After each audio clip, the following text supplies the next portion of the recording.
Iran has gone above and beyond every technological line that was contemplated.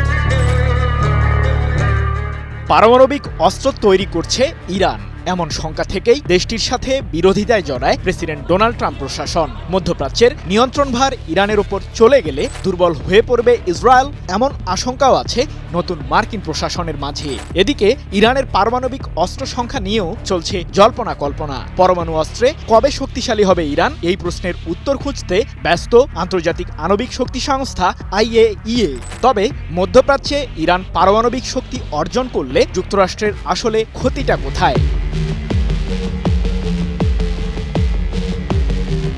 Donald Trump president হিসেবে 2017 সালে প্রথমবার যুক্তরাষ্ট্রের দায়িত্বভার গ্রহণ করলে ইরানের সাথে কূটনৈতিক যুদ্ধে জড়িয়ে পড়ে মার্কিন প্রশাসন। আয়াতুল্লাহ আলী খামেনির নেতৃত্বাধীন ইরান পরমাণু অস্ত্র তৈরির মূল উপকরণ ইউরেনিয়ামের সর্বোচ্চ মজুদ করেছে এমন অভিযোগে 2018 সালে দেশটিকে নিষেধাজ্ঞা দেন ট্রাম্প। স্থবির হয়ে পড়ে ইরানের অর্থনৈতিক পরিস্থিতি। তবে এতেও দমে যাননি খামেনি। নিজেদের প্রভাব বলয় টিকিয়ে রাখতে চীন ও রাশিয়ার সাথে শক্ত জোট বেঁধেছে ইরান।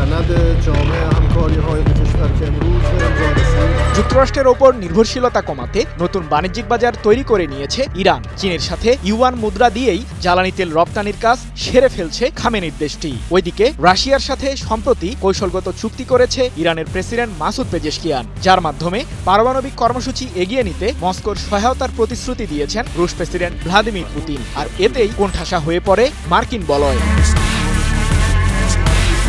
যুক্তরাষ্ট্রের সংখ্যা দ্বিগুণ বাড়িয়ে দেন IAEA এর প্রধান রাফায়েল গ্রসি। মার্কিন প্রশাসনের চোখের আড়ালে 2019 সাল থেকেই ইউরেনিয়াম সংগ্রহ করছে ইরান। বর্তমানে দেশটির কাছে 60%-এরও বেশি বিশুদ্ধ ইউরেনিয়াম রয়েছে। 250 কেজি ওজনের ওই ইউরেনিয়াম দিয়ে অন্তত 6টি পারমাণবিক বোমা তৈরি করতে পারবে তেহরান এমন শঙ্কা রাফায়েল গ্রসির, যার কারণে দেশটির সাথে পারমাণবিক ইস্যুতে সমঝোতায় বসতে তোড়জোড় শুরু করেছেন ট্রাম্প ও আন্তর্জাতিক আণবিক শক্তি সংস্থা। কিন্তু মার্কিন নিষেধাজ্ঞার মধ্যে কোনো ধরনের সমঝোতা বসবে না তেহরান এমন বার্তাও দিয়েছেন ইরানের সর্বোচ্চ ধর্মীয় নেতা আয়াতুল্লাহ আলী খামেনি। এমন পরিস্থিতিতে ইরান পারমাণবিক অস্ত্র তৈরি করে ফেললে মধ্যপ্রাচ্যের পরিস্থিতিতে কতটা পরিবর্তন আসবে?